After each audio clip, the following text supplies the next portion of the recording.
네, 안녕하세요. 제가 이제 개헌 음모, 개헌 움직임에 대해서 별로 얘기를 안 드렸던 까닭은 윤석열 대통령이 탄핵에서 이 올가미에서 벗어나고 복귀를 하는 경우에 개헌은 사실 불가능합니다. 그래서 얘기를 안 드렸었는데 어차피 한 번은 짚고 넘어가야 돼서 오늘 작심을 하고 말씀드리겠습니다. 이 권성동이 이제 개헌 음모를 가지고 놀거든요. 오늘 죄송합니다. 제가 연설을 해가지고 목소리가 이래요. 그런데 그 개헌을 위해 가지고 권성동이 쓰는 카드가 그 헌법재판소 재판관 임명 협조 할 거냐 말 거냐 그걸 카드를 가지고 민주당을 흔들라 그랬었어요. 그런데 그거를 또 얍삽한 배신자 최상목이 가로채 갖고 지 몸보신한다고 써버렸잖아요. 그러니까 배신자를 또 다른 배신자가 뒤통수 깐 사건입니다. 참으로 난잡한데 이건 결국은 이 윤석열 대통령과 우리 자유공화 시민이 결합을 해서 이 대한민국을 청소해내야 됩니다. 윤석열이라는 그런 어떤 그 상징, 기둥 이런 게 생겼다는 게 얼마나 좋은지 모르겠어요. 자, 권성동의 원내대표로 선출된 다음 제일 먼저 한 일이 무엇이었을까요? 우원식 내란국회 의장을 만나서 뜬금없이 개헌 운을 띄운 것이었습니다. 12월 13일에 있었던 일입니다. 국회의장이 중심이 돼서 헌법 개정 논의가 이루어질 수 있도록 해달라고 요청을 공손하게 드렸습니다. 이렇게 말을 했어요. 권성동이. 12월 14일 탄핵소추안 가결 하루 전의 일이죠. 이 종중이 지배하는 내란국회에서 헌법을 변경하면 개견자 개헌이 되고 말죠. 나는 개헌 개꿈을 꾸고 있어요 라고 권성동이 말한 겁니다. 이거는 개꿈으로 끝나야지 망국 진짜 되면 이건 망국의 지름길입니다. 왜 지름길이 되냐 오늘 차차 알아보겠습니다. 이 탄핵소추 가결 하루 전인 12월 13일에 개헌 이 개견자 개헌 멍멍개헌 멍멍언 에드벌룬을 띄운 것은 무슨 메시지일까요? 멍멍언을 한다면 탄핵에 협조해 줄게. 헌법재판관 임명에도 협조해 줄게. 윤석열 오랏줄 채우는 것도 협조해 줄게. 그 시그널이에요 이게.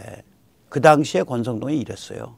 요즘 우리 자유공화 시민이 약진을 하고 있고 싸움이 강력해지고 있고 이 국민 여론이 바뀌니까 이제 착해지고 있는 거예요. 흉악한 자라고 이 자. 굉장히 흉악한 자예요 사실은. 그런데 시진핑 더불어당 뭐 종중민주당이라고도 부를 수 있겠죠. 콧방귀도 안 끼죠. 이 권성동의 이런 얍삽한 수에 대해서. 그 12월 14일에 소추안을 강행 통과시켰죠. 그러니까 이제 권성동 패결 후에는 그 다음에는 이제 말하자면은 그 헌법재판관 이제 탄핵은 소추가 돼버렸고 가결이 돼버렸고 헌법재판관 임명에 중원 임명에 협조하냐 협조하지 않냐 이제 그 카드밖에 안 남은 거예요. 그런데 이 카드를 딸랑 최상목이가 갖다 써버린 거죠. 권성동 등이 멍멍한 협상카드로 쓰려고 했던 헌법재판관 임명을 간떡이가 부어있고 얍삽하기 짝이 없는 최상목이가 배신자 최상목이가 낼름 가로채서 사용한 겁니다. 배신자 권성동의 뒤통수를 제대로 후려친 이중배신이죠. 네, 이중배신의 예술입니다. 그러니 권성동이 길길이 날뛸 수밖에 없는 겁니다. 말하자면 이런 거죠. 이런 말을 했다는 게 아니라 그 마음이 이렇다는 거예요. 야, 헌법재판관 임명협조는 우리 카드야. 내 카드야. 그런데 왜 네가 가로채서 쓰냐? 야, 최상목이 너 도둑놈이냐? 야, 최상목이 너 사기꾼이냐? 이러고서 이제 권성동이가 최상목이를 지업했어요. 최상목의 헌법재판관 임명에 강한 유감의 표합니다. 야당 탄핵 협박에 굴복한 것입니다. 이때는 이미 연말이어가지고 자유공화 세력이 치고 올라올 때라고요. 치고 올라가니까 갑자기 탄핵 협박에 굴복해서는 안 되죠. 이러고서 이제 착한 척하는 거예요. 흉악한 사람들입니다. 사실은 모두가 도둑놈들입니다. 민나 도로보다스네 그렇게 되는 거죠. 예. 여기서 잠시 세연탈출 자유구독료 부탁 말씀 좀 올리겠습니다. 아시다시피 세연탈출은 광고가 잘 붙지 않습니다. 붙더라도 천천히 붙는 경향이 있습니다. 도와주시면 보다 좋은 컨텐츠로 찾아뵙는데 커다란 힘이 되겠습니다. 감사합니다. 예, 이건 뭐 세뇌 탈출 자율 구독료에 대한 광고 말씀이었고요. 이왕 광고 말씀 나온 김에 이번에 이제 시작되는 이제 제2 캠프죠. 거대 캠프로는 한남동까지 포함하면 제3 캠프가 이번 토요일 날 열립니다. 예, 1월 11일부터 예, 오후 2시에서 오후 4시 사이에 열립니다. 의사당역 2번 출구인데 이 제3 캠프는 온유한 성격의 차분한 성격의 기독교 캠프예요. 이 상당수의 기독인들이 이제 충분히 과하면은 새가 튼튼하니까 국회를 딱 겨냥을 하고 국회의원들이 동네에서 제대로 뿌리 박은 교회 엄청 무서워해요. 국회의원들이 표가 왔다 갔다 하니까 지역사회에서. 그래서 동네에서 뿌리를 받고 있는 전국 각지 동네에서 뿌리를 받고 있는 좀 온유한 성격의 분들이 드디어 튀어나온 거예요. 겉으로 나와 있는 분은 이제 손현보 목사, 유만성 목사, 박한수 목사 뭐 이런 분이고 또 우리 트루스 포럼의 김은구 대표, 또 조평세 박사, 그리고 이제 손영광 교수 이런 분들이에요. 다 크리스천들이죠. 그리고 이제 빌드업 코리아랑 뭐 또 관계도 있고 크리스천 계열의 그쪽에 책 읽는 사자라든지 또 우리 그라운드 C라든지 이런 분들이 같이 하는데 이거는 표면이고 실제로 물밑에서는 교회라는 게 일종의 내부 정치가 심하잖아요. 수도권에는 장로 중에 이 골수 민주당 성향 장로들이 많아요. 서울이나 경기, 인천에는. 그래서 여기에는 이름은 안 박지만 사진은 안 박지만 굉장히 튼실한 기반을 갖고 있는 그러한 온유한 성격의 교회들이 다수 여기 물 흐름을 형성하고 있습니다. 그래서 이제 광화문 나가셔도 좋고 또 좀 스타일이 다르다. 나는 좀 다른 스타일을 찾고 싶다. 이런 크리스찬들은 여기 세이브 코리아 국가 비상기도회 토요일 날 오후 2시부터 4시 사이에 여기 오셔도 좋을 것 같습니다. 사실은 이제 이렇게 크리스찬들이 튀어나오니까 또 교회 문턱 바깥이라도 이 사람들의 좀 더 기운을 북돋아 주고 싶다.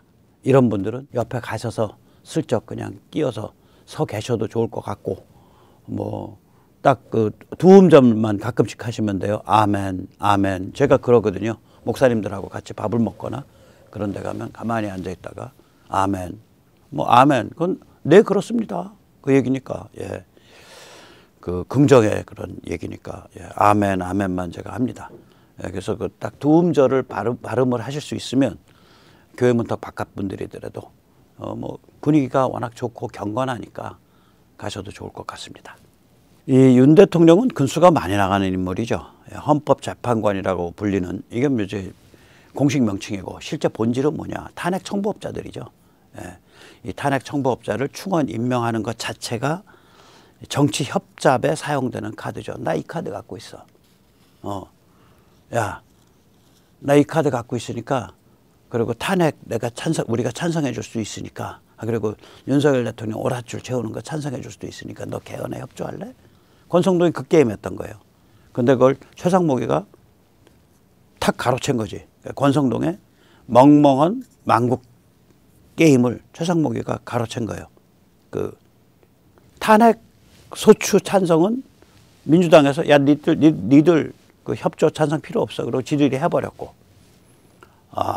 이제 남은 카드 하나는 탄핵 청부업자들, 그러니까 헌법재판관 임명 카드가 남아있던 건데, 그거 협조, 그걸 최상목이 가로챈 거죠. 내 한 몸 지키기에 사용한 거죠. 그래서 배신자 권성동을 또 다른 배신자 최상목이 뒤통수로 갈긴 겁니다. 이중 배신의 예술이죠. 예. 자, 멍멍은 개헌이 왜 망국인가? 세 가지 이유가 있습니다. 네. 첫째, 이 지금의 위기는 대한민국이 해체되냐 종중내란 국회가 해체되냐 둘 중 하나로 결판날 겁니다. 윤 대통령이든 국회든 둘 중 하나는 분명히 내란이에요. 백모나 시청자님들은 윤 대통령의 12월 3일 계엄 담화 및 12월 12일 담화의 공감하죠. 그래서 우리 같은 사람들은 국회가 종중에 장악당한 상태에서 내란의 근거지가 됐다. 내란적인 사령부, 내란 기지가 됐다라고 저희는 보죠. 이거는 뭐 일찌감치부터 그랬죠. 그러니까 계엄 훨씬 전인 2024년 22대 국회 출범하자마자 그런 형태가 됐고 22대 국회에서 몇 개월 동안에 이루어진 탄핵이 그 전에 대한민국 건국 이후에 이루어진 모든 탄핵보다 뭐 수배 더 높아요. 줄줄이 사탕 줄 탄핵이 빼박진 거죠. 22대 국회는 대한민국 해체를 사명으로 삼고 있습니다. 따라서 싸움이 대한민국이 해체될 거냐 국회가 해체될 거냐 그 싸움으로 가는 거예요. 그럴 수밖에 없어요. 이 싸움의 지금 그 형세가. 둘째, 지금 국회는 광범위한 부정선거 혐의를 받고 있죠. 만약 광범위한 부정선거가 보다 확실하게 입증된다면 그 국회는 그 존재 자체가 무효예요. 헌법을 만지작거릴 자격이 없습니다.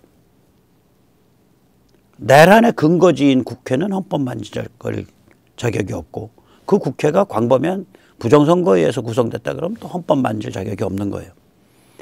자, 이 경우 개헌은 당연히 이상한 자들이 모여서 하는 개헌이니까 망국 개헌이 되죠. 집주인, 즉 국민 주권을 살해하고 부정선거를 저질러서 살해는 부정선거에 해당하는 거고 그리고 들어앉은 강도, 이거 국회의원이죠. 강도 의원이죠. 이 자들이 집에 등기부등 본 대한민국 체제를 글로벌 마피아 두목 중국 공산당에게 바치려 하는 행위가 돼요. 이게 결국 그렇게 된다고요. 왜 그러냐 좀 더 살펴보겠습니다. 셋째, 이원 집정부제 혹은 의원 내각제는 망국의 지름길입니다. 이거는 뭐냐면 국회의원 배지를 찬 울트라 슈퍼 특권층 매국노들이에요. 토호들이에요. 지역 발전이라는 미명 아래 세금을 흥청망청 빼서 낭비를 하고 대한민국을 통째로 중국 공산당에 바치게 됩니다. 예를 들어서 그냥 자기들이 파워를 갖고 있다고 민주당이 지금 주리를 틀어서 무안에 추모공원을 뭐 500억, 400 몇십억짜리 만들고 뭐 난리예요 지금. 그런데 전남이나 무안은 전국에서 재정 자립도가 최하위권이야. 염치가 없는 거예요. 염치가 없는 거예요. 공항 잘못 만들어서 사람 죽은 게 벼슬이냐고. 그리고 누구를 추모한다 그럴 때 꼭 그런 돈이 많이 들어간 공원이 필요하냐고요. 돈이 적게 들어간 공원도 있고 여러 가지가 있는데. 참, 이 발상법이. 근데 그런 일이 이제 전국화되는 거지. 토호들끼리. 울트라 슈퍼 특권층 매국노들이 국회의원이란 배지를 차고 그 토호들이, 부패 토호들이. 그래서 헤쳐먹는 거예요. 지금 상태에서도 국회가 저 지경인데 국회 파워가 더 강화되면 어떻게 되겠냐고요. G7 서방 선진국 중에 의원 내각제해서 나라 제대로 운영한 케이스 하나도 없습니다. 영국과 일본은 파산했죠. 정치 리더십이 작동을 안 해요. 영국 같은 경우 지금 발을 동동 굴러. 국방을 강화하고 군대를 강화해야 되는데 의회가 그쪽에 돈을 배정을 안 해요. 일본 같은 경우도 마찬가지입니다. 일본이 군국화되고 어쩌고 저쩌고. 일본은 군국화할 에너지조차 없어요. 그냥 서로 팔다리를 꽉 잡고서 아무것도 안 이루어지는 나라예요. 그러니까 그 일본의 여러 가지 서류 양식이 지방자치 그 단위만큼 있잖아요. 뭐 수백 종이 있다는 거 아니에요. 도도부연이니까 부나 현 단위까지 있다는 거 아니에요. 서로 다 다른 양식이. 그러니까 디지털 그 전국 표준화돼서 디지털화될 수가 없다는 거 아니에요. 아무것도 안 돼요 거기. 예를 들면 이거야. 일본에 북한 미사일, 탄도미사일이 있으니까 일본에 방공망을 강화해야겠다. 미사일 방어망을 강화해야겠다. 그러니까 일본 제일 돈 많이 쓰는 데는 어디냐면 육상자위대입니다. 파워를 제일 많이 갖고 있어요. 육상자위대가 가만히 보니까 MD망을 하면 저건 공중자위대 거대. 그러니까 공중자위대. MD는 공중자위대. 우리로 치면 공군이 운영하잖아요. 그러니까 야 그거 하지 마 이렇게 됐어요. 야 그 대신에 그 배에다가 방공망 깔아. 그래가지고 로키드 마틴의 이지스를 갖다가 깔아가지고 그런 그 이지스 함에 몇 척 떠가지고 그게 일본의 방공망이잖아요. 육상에 하나쯤 두 개쯤 있어야 되지 않아요? 아, 그거 어차피 이지스 깔았으니까 그 육상에 설치하는 이지스 있잖아. 좀 규모 작은 거. 이지스 어쇼. 그 두 개 갖다가 이지스 어쇼 거기 그 혼슈 위아래로 깔아. 그런 식으로 서로 완전히 딱 이렇게 서로 팔다리를 잡고 꼼짝 못하는 체제예요. 이게 왜 그러면 이게 의원내각제라 그래요. 영국도 그렇거든요. 다른 의미에서. 예. 그리고 독일은 여기도 마찬가지라고요. 지금 파산을 향해서 치닫고 있잖아. 독일이. 이게 의원내각제라는 관계가 있어요. 그러니까 정치의 역동성이 떨어져요. 정치 리더십에. 의원내각제가 되면. 캐나다는 어떠냐? 캐나다 자원 엄청나게 풍부하잖아. 그 인구에 비하면. 약체국가 됐잖아요. 캐나다는 물렁물렁한 약체국가 아니에요. 그러니까 트럼프로부터 조롱당하는 거죠. 야, 너희 말이야, 그 간판 내리고 말이야. 미국에 51번째 주로 들어와. 들어와. 이렇게 조롱당하다가 트루도 수상이 사임했잖아. 얼마나 무기력하면 이런 조롱을 당하냐고요. 예. 오스트레일리아는 어떠냐? 풍부한 자원에도 불구하고 느물느물해요. 흐물흐물해요. 북부 해안의 요충 지역의 핵심 항구가 다윈인데, 노던 테리토리인데, 다윈항을 중국에 장기 임대하려고 그랬잖아. 지금 이 근처에 요새 이제 미국 그 전함이 드나드는 항구 시설이나 공군 기지 쫙 들어가고 있거든요. 이거 임대하기 일부 직전까지 갔어요.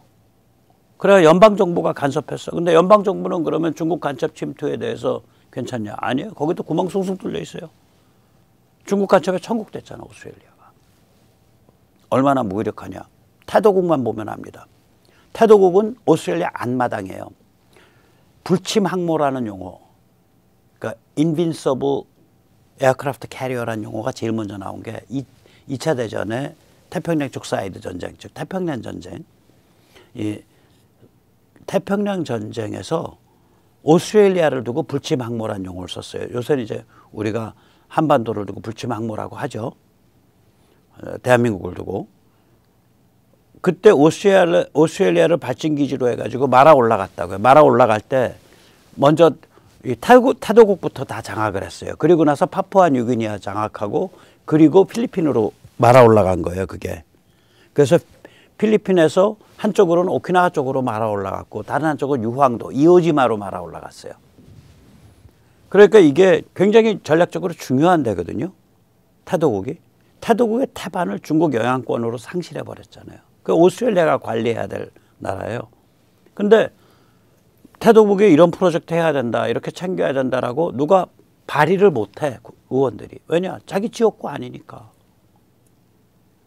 자기 지역구 챙기느라고 눈이 뒤집혀서 환장을 해갖고 발의를 못하는 거예요. 그러니까 이런 전략적인 일을 하나도 못하는 거예요.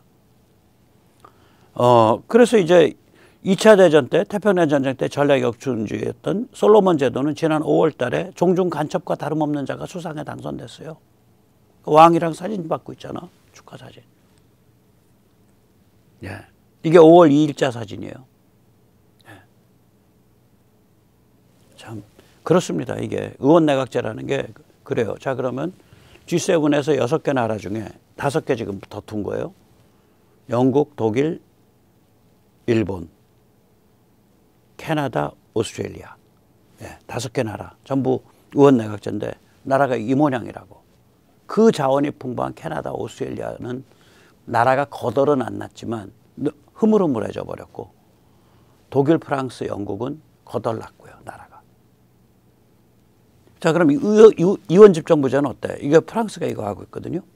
이 제도를 채택한 프랑스 역시 거덜났어요. 지금 거기도 지금 그 재정 적자 쌓여갖고 거덜나기 일보 직전입니다. 여기는 이제 대통령과 의회 양쪽인데 대통령이 이제 국방과 외교를 하죠. 그리고 국회 해상권을 갖고 있어요. 그리고 프랑스는 우리가 잘 주목하지 않지만 세계 최강의 정파를 초월한 엘리트 관료 시스템을 갖고 있는 나라입니다.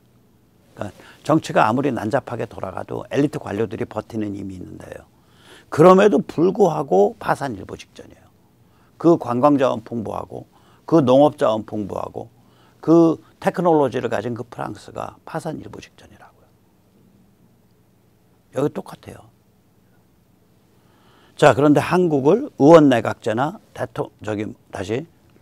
그런데 한국을 의원 내각제나 이원 집정부제로 가져간다? 망국이죠.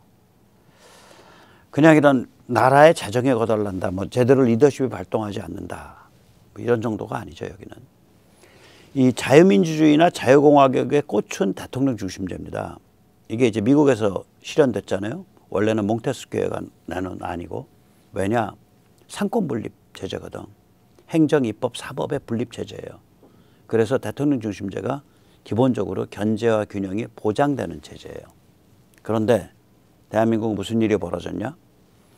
종중국회 국가 파괴 독재에 대해 헌재를 포함한 사법부가 제동을 걸지 못했기 때문에 벌어진 일이에요.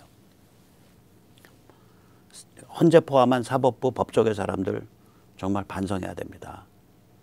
만약 법원이 이재명 재판을 일정에 맞추어 했다면 이런 일 안 벌어졌죠. 만약 헌재가 줄줄이 사탕 줄탄핵을 제깍제깍 각하 혹은 기각 처리했다면 22개뿐만 아니라 뭐 계엄 때까지 22개인가 했거든요. 저희들 탄핵을. 그게 뭐 90개를 했더라도 뭐 태반은 각하하고 아예 접수를 안 해버리고 태반은 기각해버리고 뭐 일주일 만에. 그랬다면 이 꼴 안 났지. 국가가 유지가 되죠. 만약에 법원이 부정선거 의혹을 시원하게 밝혔다면 원래 이 재판이 이렇게 길게 끄는 게 아닌데, 민경호 의원 재판 보세요. 국회의원 임기 끝날 때까지 끌다가 결국에 가서는 부정선거 의혹 없다는데 거기에는 뭉개진 도장이 뭉개진 투표지가 다발로 나오고 풀이 붙어가지고 안 뜯어진 투표지가 다발로 나오고 빳빳한 그 만원권 투표지가 다발로 나오고 이랬는데도 부정선거 아니라는 거 아니야.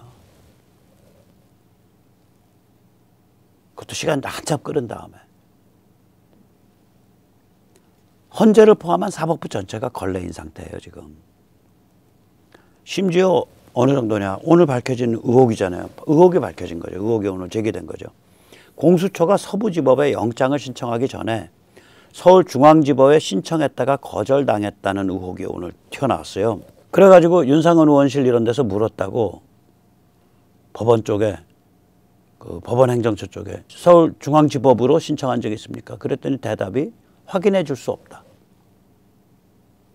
그래서 또 공수처에도 물었어. 그랬더니 확인해 줄 수 없다.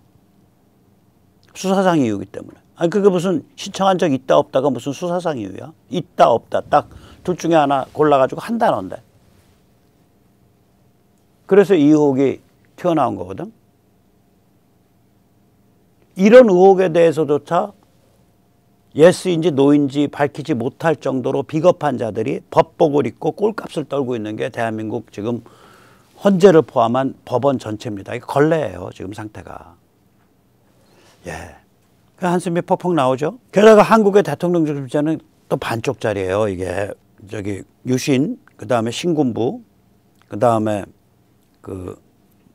그런 영향이 있어가지고 대통령 권한을 굉장히 축소시켜놨어요. 미국에 비하면 대통령의 권한이 엄청 축소돼 있죠. 그래서 현행 헌법의 대통령은 국회 앞에만 서면 한없이 초라한 그대예요. 그런데도 조중동 나서서 박근혜 대통령 탄핵할 때 뭐라 그랬어요? 이원집정부제나 의원내각제 주장하면서 걔들이. 기억하실 거예요. 2016년, 2017년에. 예. 제왕적 대통령이라 그랬잖아요. 그거 완전 거짓말이에요. 국회 앞에만 서면 한없이 초라해지는 대통령이에요. 요번에 보셨잖아. 대통령은 국회에 대항할 수 있는 아무런 권한이 없어요. 대한민국은. 그래서 미국과는 완전히 달라요. 국회 해산권도 없고 계엄령 유지권도 없어요. 반면에 국회는 무소불위죠. 더 황당한 건요. 그때 제왕적 대통령이라고 씨부렸을 때 제가 아는 한 어떤 헌법학자도 그거 제왕적은 아니야. 제가 박근혜 대통령 때 그 정종섭 장관 좋아하던 사람인데 제가 그때 보면서 아니야. 그 사람 그때 마지막에 그 행안부 장관 했거든요. 그 사람은 그러니까 독일에서 공부를 해서 내각제를 좋아해요. 의원 내각제를. 그런 것 같아. 근데 말은 이렇게 해줬어야지 정장관이나 그런 학자들이. 나는 개인 소견으로는 의원 내각제가 더 좋다고 생각하지만 현행의 대한민국 헌법이 제왕적 대통령은 아니다. 대통령 권한이 굉장히 축소되어 있는 반쪽짜리 대통령 중심제다라고 해줘야 된다. 그때 어떤 헌법학자도 그런 얘기 안 했고요. 어떤 법조계 원로도 그런 얘기 안 했고요. 특히 무슨 거대 법률회사의 고문이라는 원로라는 늑다리들, 돈 많고 그야말로 돈에 치여서 살고 명예에 치여서 사는 늑다리들이 스스로 뒤에서 작업해가지고 제가 누구라고 얘기했다가는 증거가 안 남아있기 때문에 뒤에서 작업했다는 건 알지만 그건 제가 정보로 하는 거지 겉으로 드러난 증거가 없기 때문에 얘기 안 하겠습니다. 그런데 그런 늑다리들 정말 법조계에서 어른 중에 어른, 돈 많은 어른 중에 어른으로 꼽히는 원로 이런 늑다리들이 나서가지고 제왕적 대통령제를 비판하는 세미나를 그렇게 하고 돌아다녔다고요. 그래서 박 대통령이 겁이 나가지고 나중에 탄핵 몰리기 직전에 그래 내가 개헌에 협조해 줄게 그렇게 백기를 들었는데 그것도 박 대통령에 대해서 제가 좀 그런 거고요. 아무튼 간에 그렇게 조여 들어왔다고요. 그 말도 안 되는 것 같고 그거를 나발을 분 게 조중동이에요. 그래서 저는 조중동이 이게 토호 체제를 만드는 것이 그 울트라 슈퍼 그 특권 국회의원을 만들고 그걸 뒤에서 움직이는 그런 토호 체제를 만드는 게 저들의 로망이다라고 보고 있는데 저들이 그렇게 가는 경우 나라가 약화돼 갖고 결국 중국 밥이 된다를 알고서 그러는지 모르고서 그러는지 모르겠어요. 혹은 아마도 밥이 되면 또 거기서도 우리가 또 왕노릇하면 되지. 아마 그렇게 생각하고 있을 가능성이 10중 8구예요. 그래서 저건 고급 종중이라고요. 최소한. 더 심각하게 말하면 핵심들이 중국 공산당 플러스 일본의 구로마쿠 흑막 세력에 포섭돼 있든지 일본 구로마쿠는 한국이 강화되는 것을 원하지 않거든요. 한국에서 이사단 벌어지니까 지금 그 일본 무슨 짓 한 줄 아세요? 중국에 가서 꼬리 살랑살랑 치고 우리랑 같이 해요. 그러면서 말 확 바꿔갖고 대만에서 무슨 일이 벌어진다 그래도 우리 일본에서 벌어지는 건 아닙니다. 있다고 개소리하고 다녔어요. 12월 말에. 제가 그래서 하는 말이에요. 일본이 한미일 삼국 체제로 해서 반중 체제전으로 끌려 나온 거는 한국 윤석열 때문이다. 그 덕분이다라고 얘기한 거 아니에요.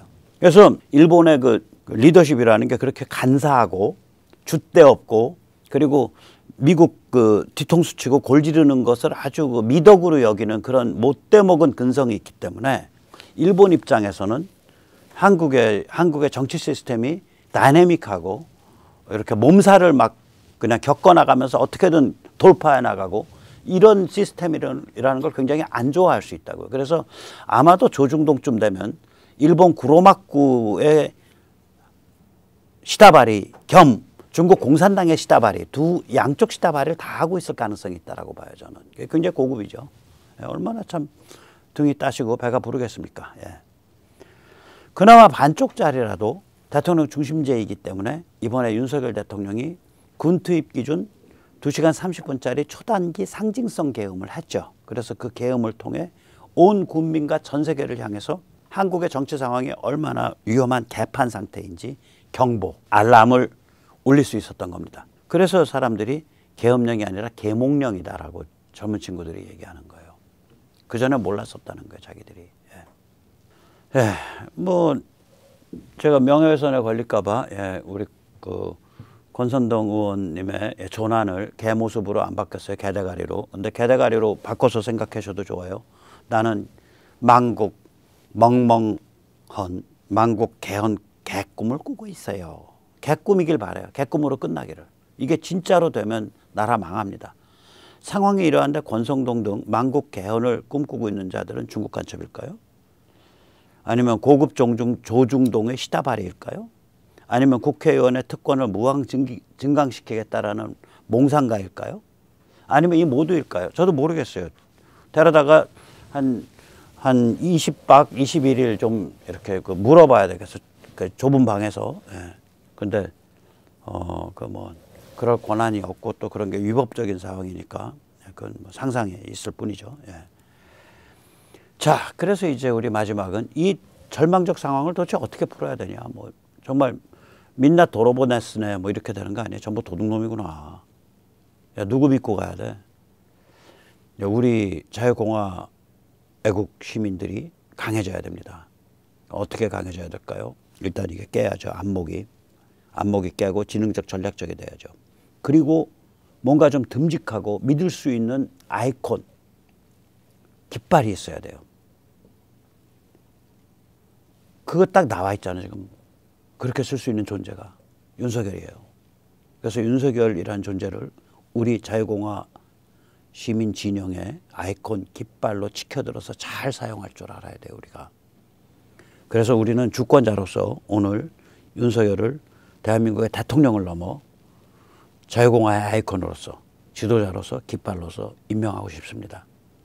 우리의 동지요, 사령관이요, 길라잡이로서 임명하고 싶습니다.